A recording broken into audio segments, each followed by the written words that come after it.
Alice's Adventures in Wonderland by Lewis Carroll. The Millennium Fulcrum Edition 3.0.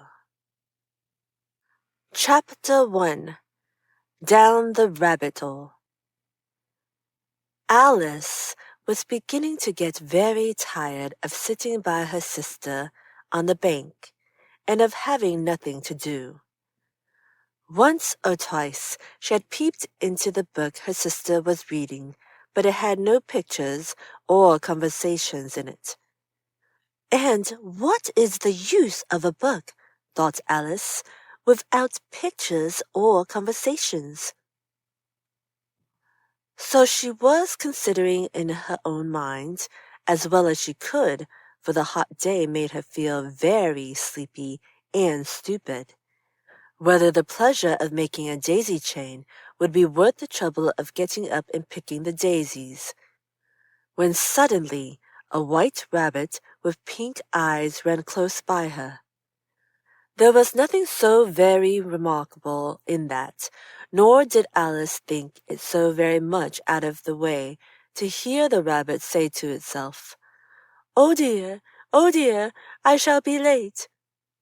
When she thought it over afterwards, it occurred to her that she ought to have wondered at this. But at the time it all seemed quite natural. But when the rabbit actually took a watch out of its waistcoat pocket and looked at it and then hurried on, Alice started to her feet, for it flashed across her mind that she had never before seen a rabbit with either a waistcoat pocket or a watch to take out of it. And burning with curiosity, she ran across the field after it, and fortunately was just in time to see it pop down a large rabbit hole under the hedge. In another moment, down went Alice after it, never once considering how in the world she was to get out again. The rabbit hole went straight on like a tunnel for some way, and then dipped suddenly down, so suddenly that Alice had not a moment to think about stopping herself before she found herself falling down a very deep well. Either the well was very deep, or she fell very slowly, for she had plenty of time as she went down to look about her and to wonder what was going to happen next. First, she tried to look down and make out what she was coming to, but it was too dark to see anything. Then she looked at the sides of the well and noticed that they were filled with cupboards and bookshelves. Here and there she saw maps and pictures hung upon pegs. She took down a jar from one of the shelves as she passed. It was labeled orange marmalade, but to her great disappointment, it was empty. She did not like to drop the jar for fear of killing somebody underneath, so managed to put it into one of the cupboards as she fell past it. Well, thought Alice to herself, after such a fall as this, I shall think nothing of tumbling downstairs. How brave they'll all think me at home. Why, I wouldn't say anything about it, even if I fell off the top of the house, which was very likely true. Down, down, down, would the fall never come to an end. I wonder how many miles I've fallen by this time, she said aloud. I must be getting somewhere near the center of the earth. Let me see, that would be 4,000 miles down, I think. For you see, Alice had learnt several things of this sort in her lessons in the schoolroom. And though this was not a very good opportunity for showing off her knowledge, as there was no one to listen to her, still it was good practice to say it over. Yes, that's about the right distance, but then I wonder what latitude or longitude I've got to. Alice had no idea what latitude was or longitude either, but thought they were nice, grand words to say. Presently, she began again. I wonder if I shall fall right through the earth. How funny it'll seem to come out among the people that walk with their heads downward. The antipathies, I think. She was rather glad that there was no one listening this time, as it didn't sound at all the right word. But I shall have to ask them what the name of the country is, you know. Please, Mom, is this New Zealand or Australia? And she tried to curtsy as she spoke. Fancy curtsying as you're falling through the air. Do you think you could manage it? And what an ignorant little girl she'll think me for asking. No, it'll never do to ask. Perhaps I shall see it written up somewhere. Down, down, down. There was nothing else to do, so Alice soon began talking again. Dinah'll miss me very much tonight, I should think. Dinah was the cat. I hope they'll remember her saucer of milk at tea time. Dinah, my dear, I wish you were down here with me. There are no mice in the air. I'm afraid, but you might catch a bat, and that's very like a mouse, you know. But do cats eat bats? I wonder. And here Alice began to get rather sleepy, and went on saying to herself, in a dreamy sort of way, Do cats eat bats? Do cats eat bats? And sometimes, do bats eat cats? For you see, as she couldn't answer either question, it didn't much matter which way she put it. She felt that she was dozing off, and had just begun to dream that she was walking hand in hand with Dinah, and saying to her very earnestly, Now, Dinah, tell me the truth. Did you ever eat a bat? When suddenly, thump, thump, down she came upon a heap of sticks and dry leaves, and the fall was over. Alice was not a bit hurt, and she jumped up onto her feet in a moment. She looked up, but it was all dark overhead. Before her was another long passage, and the white rabbit was still in sight, hurrying down it. There was not a moment to be lost. Away went Alice like the wind, and was just in time to hear it say as it turned a corner, Oh, my ears and whiskers! How late it's getting! She was close behind it when she turned the corner, but the rabbit was no longer to be seen. She found herself in a long, low hall, which was lit up by a row of lamps hanging from the roof. There were doors all round the hall, but they were all locked.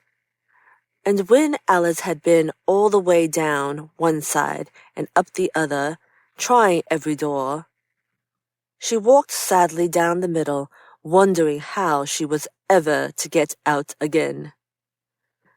Suddenly, she came upon a little three-legged table, all made of solid glass. There was nothing on it except a tiny golden key, and Alice's first thought was that it might belong to one of the doors of the hall. But alas, either the locks were too large or the key was too small, but at any rate it would not open any of them. However, on the second time round, she came upon a low curtain she had not noticed before, and behind it was a little door about 15 inches high. She tried the little golden key in the lock, and to her great delight it fitted. Alice opened the door and found that it led into a small passage, not much larger than a rat hole. She knelt down and looked along the passage into the loveliest garden you ever saw. How she longed to get out of that dark hall and wander about among those beds of bright flowers and those cool fountains. But she could not even get her head through the doorway. And even if my head would go through, thought poor Alice, it would be of very little use without my shoulders. Oh, how I wish I could shut up like a telescope. I think I could, if I only knew how to begin. For, you see, so many out-of-the-way things had happened lately that Alice had begun to think that very few things indeed were really impossible. There seemed to be no use in waiting by the little door, so she went back to the table, half hoping she might find another key on it, or at any rate a book of rules for shutting people up like telescopes. This time she found a little bottle on it. "Which certainly was not here before," said Alice, and round the neck of the bottle was a paper label, with the words "Drink Me" beautifully printed on it in large letters. It was all very well to say "Drink me," but the wise little Alice was not going to do that in a hurry. "No, I'll look first," she said, "and see whether it's marked poison or not," for she had read several nice little histories about children who got burnt and eaten up by wild beasts and other unpleasant things, all because they would not remember the simple rules their friends had taught them, such as that a red-hot poker will burn you if you hold it too long, and that if you cut your finger very deeply with a knife, it usually bleeds. And she had never forgotten that, if you drink much from a bottle marked poison, it is almost certain to disagree with you, sooner or later. However, this bottle was not marked poison, so Alice ventured to taste it, and finding it very nice. It had, in fact, a sort of mixed flavor of cherry tart, custard, pineapple, roast turkey, toffee, and hot buttered toast. She very soon finished it off. "What a curious feeling," said Alice. "I must be shutting up like a telescope." And so it was indeed. She was now only 10 inches high, and her face brightened up at the thought that she was now the right size for going through the little door into that lovely garden. First, however, she waited for a few minutes to see if she was going to shrink any further. She felt a little nervous about this. "For it might end, you know," said Alice to herself, "in my going out altogether, like a candle. I wonder what I should be like then." And she tried to fancy what the flame of a candle is like after the candle is blown out, for she could not remember ever having seen such a thing. After a while, finding that nothing more happened, she decided on going into the garden at once. But alas, for poor Alice! When she got to the door, she found she had forgotten the little golden key, and when she went back to the table for it, she found she could not possibly reach it. She could see it quite plainly through the glass, and she tried her best to climb up one of the legs of the table, but it was too slippery, and when she had tired herself out with trying, the poor little thing sat down and cried.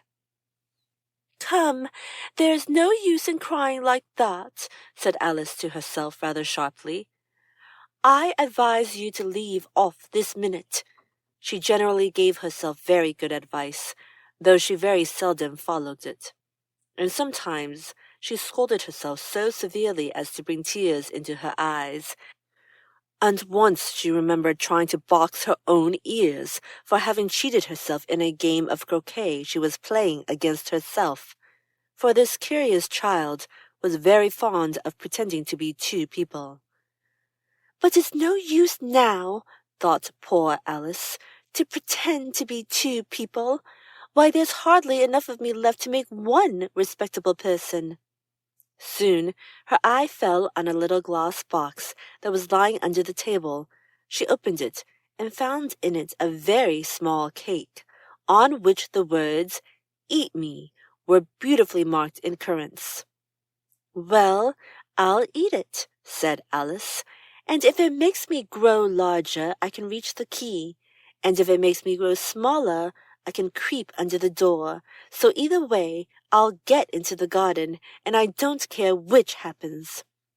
She ate a little bit and said anxiously to herself, "Which way? Which way?"